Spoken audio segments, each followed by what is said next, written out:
भगवान शिव के 12 ज्योतिर्लिंगों में से चौथे नंबर पर माने जाने वाला यह ज्योतिर्लिंग मध्य प्रदेश के इंदौर शहर से 80 किलोमीटर दूर खंडवा जिले में स्थित है। यह स्थान नर्मदा नदी के दो भागों के विभक्त होने से बने टापू पर स्थित है। इसे मानधाता पहाड़ी या शिवपुरी के नाम से जाना जाता है। माना जाता है कि यह तट ओम का आकार का है।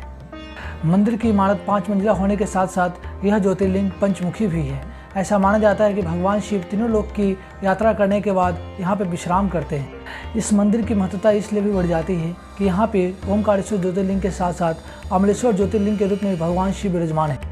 नर्मदा नदी को पुराणों में शिवपुत्री भी कहा गया है। नर्मदा नदी के किनारे बसे होने के कारण एवं लगभग 150 धार्मिक स्थल होने के कारण इस शहर का महत्व और भी बढ़ जाता है। हेलो नमस्कार प्रणाम, मेरा नाम है केशव कुमार और आप देख रहे हैं डिवोशनल सॉल्यूशन यूट्यूब चैनल। और आज के एपिसोड में हम बात कर रहे हैं भगवान शिव के चतुर्थ ज्योतिर्लिंग ओमकारेश्वर ज्योतिर्लिंग के बारे में। ओमकारेश्वर ज्योतिर्लिंग का वर्णन शिव पुराण के कोटि रुद्र संहिता के 18वें अध्याय में किया गया है। शिव पुराण के अनुसार एक बार नारद जी विंध्याचल पर्वत पहुँचे। वहाँ पर्वतराज विंध्याचल ने भगवान नारद का स्वागत किया और ये कहते हुए कि मैं सर्वगुण संपन्न हूँ, मेरे पास सब कुछ है, भगवान नारद के समक्ष पहुँचे।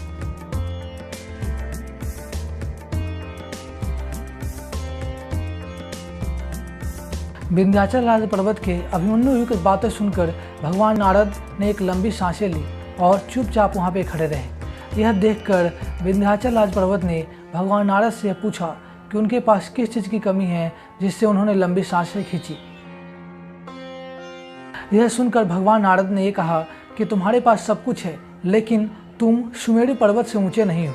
उस पर्वत का भाग लोक देवताओं तक पहुंचा हुआ है, तुम वहां तक कभी नहीं पहुंच सकते। यह कहकर भगवान नारद वहां से चल पड़े, लेकिन वहां खड़े विंध्याचल राज पर्वत को बहुत ही दुख हुआ और वह भगवान शिव की आराधना करने लगा। लगातार 6 महीने प्रसन्न मन से उन्होंने भगवान शिव की आराधना की। उनसे भगवान शिव प्रसन्न हुए और वहाँ पे आके उन्होंने उनसे वर मांगने के लिए कहा। यह सुनकर विंध्याचल राज पर्वत ने भगवान शिव से कहा कि अगर आप मुझसे सचमुच प्रसन्न हैं तो मुझे बुद्धि प्रदान करें जिससे मैं अपने कार्य को सिद्ध कर सकूं। तब भगवान शिव ने उन्हें कहा कि मैं तुम्हें वर प्रदान करता हूँ कि तुम्हें जो भी कार्य करो वो सिद्ध हो। यह सुनकर विंध्याचल राज पर्वत काफ़ी खुश हो गए और उन्होंने भगवान शिव से वहाँ पे स्थापित होने के लिए कहा। वहीं पे भगवान शिव ओमकारेश्वर ज्योतिर्लिंग के रूप में स्थापित। जो पार्थिव लिंग विंध्य के द्वारा स्थापित किया गया था उसे परमेश्वर लिंग कहा जाता है। जहाँ पे भगवान शिव खुद विराजित हुए उसे ओमकारेश्वर लिंग के रूप में जाना जाता है। परमेश्वर लिंग को अमलेश्वर लिंग के रूप में भी जाना जाता है। इससे जुड़ी हुई एक और कहानी है। कहा जाता है कि एक बार देवों एवं दानवों में युद्ध हुआ जिसमें दानवों ने देवताओं को हरा दी।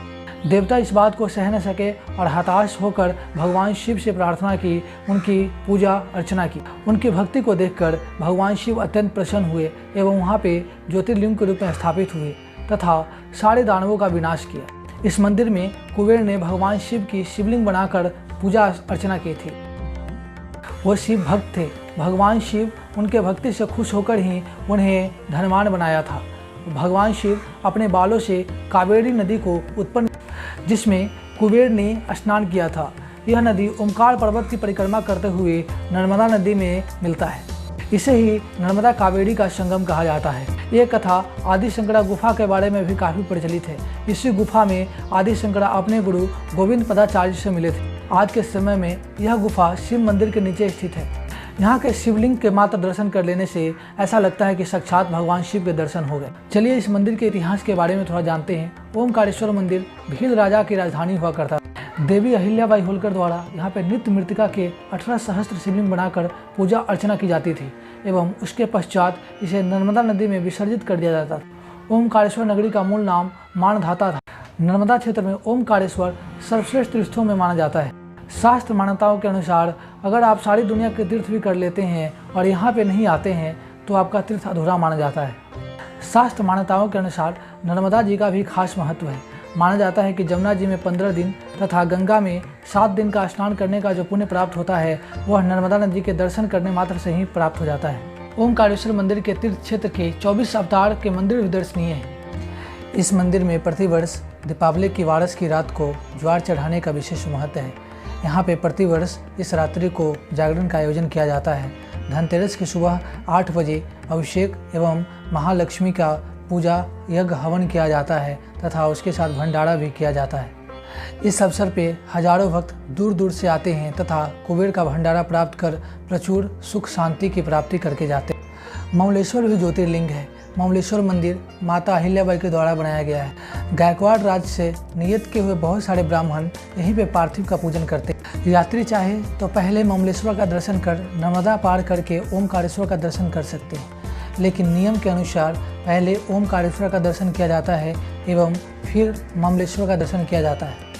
ओमकारेश्वर ज्योतिर्लिंग किसी मनुष्य के द्वारा तराशा, गढ़ा या बनाया गया नहीं है। यह ज्योतिर्लिंग प्राकृतिक है। इस लिंग के चारों तरफ हमेशा पानी भरा रहता है।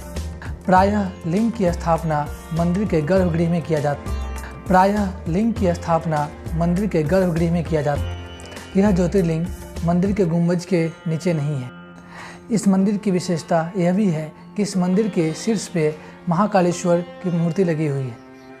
कुछ लोगों की मान्यता यह है कि यह मंदिर ही ओम का रूप है। परिक्रमा करने के अंतर्गत बहुत सारे मंदिरों का विद्यमान होने के कारण यह मंदिर ओमकार के स्वरूप में दिखाई पड़ता है। मालूम पड़ता है कि यहाँ पे भगवान शिव की मूर्ति के साथ माता पार्वती का भी मूर्ति विराजमान है। यहाँ पे महादेव को चने की दाल चढ़ाने की परंपरा काफ़ी प्रसिद्ध है। तो दोस्तों, हम अपने इस वीडियो में ओमकारेश्वर ज्योतिर्लिंग के बारे में सारी जानकारी देने की कोशिश की है। आशा करते हैं आपको ये वीडियो पसंद आया होगा। अगर आपको ये वीडियो पसंद आया है तो हमारे चैनल को सब्सक्राइब करें, वीडियो को लाइक करें, शेयर करें एवं कमेंट करें। धन्यवाद।